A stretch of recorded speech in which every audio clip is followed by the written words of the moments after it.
You're at a cottage and all your friends are hiking, but you have chronic pain. What you do is film videos on the couch with this beautiful lighting. So I've been doing this in January, and I planned all of this, and I just haven't been up to filming it. But I want to do this once a month because, you know, when thinking about highlighting voices, BIPOC voices, I was like, how do I do this in a really good way that isn't just like, here's one, or like, here's like an ongoing advocacy and ongoing intersections and representation, not just a one-hit wonder of like, here, look at me, I read diversely. So I would love to have your recommendations of books and like have this in access, because obviously I'm not the best person to be doing this, but there are some books that I really, really love, especially ones I've read over the last year, that I want to share with you. So what I'm going to do is hopefully once a month, it's already April when I'm filming this, so badly, but a nonfiction or an intersectional fiction, a memoir, a hard-hitting fiction, and then an existing book, which is kind of my best way of saying like an afrofuturism or like a fantasy sci-fi or any book that is not like super trauma focused and more of like a fun one, and then a TBR book. My first book is Seven Fallen Feathers by Tanya Chalega. This is a book that I read last spring, and I will just read the description for you. In 1966, 12-year-old Channy Wenjack froze to death on railroad tracks after running away from residential school. An inquest was called, and 4 recommendations were made to prevent another tragedy. None of those recommendations were applied.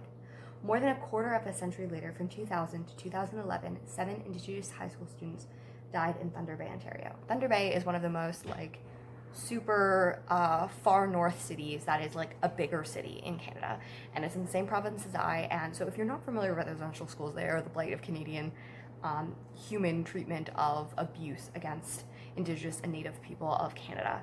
And what they did was try to anglify people, so they did incentives or many times kidnapped kids from the things and put them in schools where they abused them and didn't allow them to speak their language. And there was like ripe of cultural and racism, but also just general abuse as well against like sexually, physically, emotionally. And there's several really good documentaries that are survivors and stuff talking about this and the peace and reconciliation thing that continues to advocate on behalf of those people and on behalf of survivors and their families, because it was like a program that was specifically done to try to cut people off from their communities and cut them from ability to pass on traditional like knowledge and family and stuff like that. And yeah, even now reserves are often not given enough money to have like adequate water or heat or things like that, and education, resulting in many people, especially in northern reserves, not having high schools for their children to attend. So you can either choose not to have education or to choose to be separated from their family. And this is what happened from 2000 to 2011 and still happens today. And these are 7 students that were just minding their own business, like trying to connect with people and stuff like that, and went missing, and their murders have never been solved. And many times they were cast as perpetrators, and the police refused to even like investigate or do many of these things now. So this is kind of looking at this as a fixation, but also how the police and how systematic racism allows racist behavior to still happen, especially in Canada, especially on reserves or near cities with high Indigenous people. And Canada, I think, is currently sanctioned by the like UN for our treatment of missing and murdered Indigenous women. So like this is a thing that if you're Canadian, I definitely recommend that you read it. If not, like I think that it's still really valuable and one that I will really read. We have our memoir, which is Shame on Me, An Anatomy of Race and Belonging by Tessa McWatt. This is also a Canadian book because Canadian. So she has many ethnicities in her, and that is Indian, Amerindian, African, Scottish, English, French, Portuguese, Chinese, Caribbean, and Canadian. So she was born in, oh my goodness, I'm blanking on it. Okay, insert here. I was not planning on filming this day today. I scripted this earlier, and you could probably tell because not doing great. But so it really looks at herself, and she looks at her body and how people identify her and how different, like she's a woman, I believe, in her like 60s, 50s, and she's kind of like looking at how people have looked at her throughout the generations and how people have looked at her body, specifically things that might look more Asian or might look more black or might look more native, etc., etc.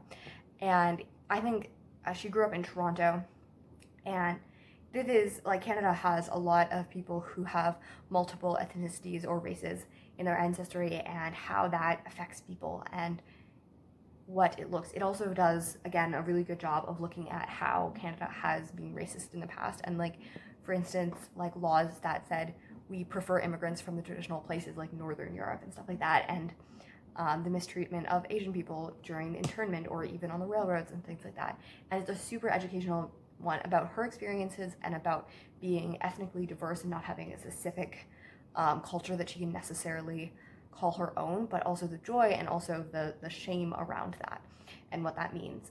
It's also really good history of Canada and the abuses that Canada has had around people of color of all races. For hard-hitting fiction, we have Dear Justice by Nick Stone. So Dear Martin is one of my favorite books. I've read it 3 times now, and I think that it does a really good job of talking about police violence and abuse of that. But after she did that, she had a lot of people who were like, hey, Justice is a great person, but he doesn't really fit me. Like, he hits the, like, I don't know about this, but I read a lot of YA fiction, and I find that the black character, if they are protagonists, are almost always at a prep school. And Canada doesn't really have prep school, so I never really understood that. But I wanted to have one who didn't have the advantages, didn't have the money or the scholarship or things like that. And that's what she wrote. And he's writing to him. So he's in jail for killing a police officer, and it talks about him and how he got into gangs and how he got into these stories, and it deals really, really well with trauma and how he was pretty much set up to fail by choosing to criminalization, making something that a lot of people wouldn't choose to arrest or to penalize for them, and making especially black people be penalized for that and made into criminals and then called a career criminal as your 12-year-old boy. And yeah, it's fiction, but I think that it's really well done on mental health thing, and it's really, really well done on discussing racism and how people are criminalized. So for the existing book, we have Raybearer by Jordan Efiko, and this follows Terese from the time she is a small child until she is growing up and learning to be, so pretty much her mother is like, hey, I want you to be part of this council. And in this, I love this world building. It has some of the best world building I have like ever read, and that is a huge compliment. So she does a super good job of creating this. So pretty much a council is someone who loves them. They have to literally love them to be able to bond with them. And there are 12 things that can kill people. And the 12th is old age, but the rest of them are immunized by choosing to be bound with different people. And you have to love and care for that person to do it. So her mother wants her to kill the future king, but she has to be a conduit of his love before she can do it. And again, I'm super tired, but this is a super good job of blending character driven and like story of coming of age with like a cool fantasy world that is super, super unique and inspired both by African and English folklore. And TBR book, we have Push Out: The Criminalization of Black Girls in Schools by Monique W. Morris. So I have read about 20% of this, I think, now, but I'm still going to put it on the TBR portion because I need to finish it still. So the description reads, just 16% of female students in the USA are black. Black girls make up more than 1/3 of all girls with a school-related arrest. The first book to tell these untold stories. Push Out exposes a world of confined potential and supports the growing movement to address the policies, practices, and cultural illiteracy that pushes countless students out of schools and in unhealthy, unstable, and often unsafe futures.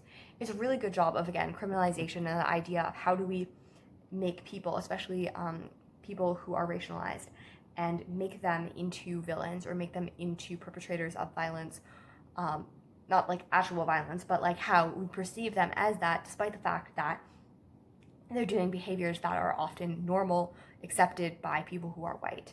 And this is really good. It is a little more personal. Like, I expected it to be a little bit more academic and less of people telling their stories, but it is really, really interesting, and I'm excited to finish it.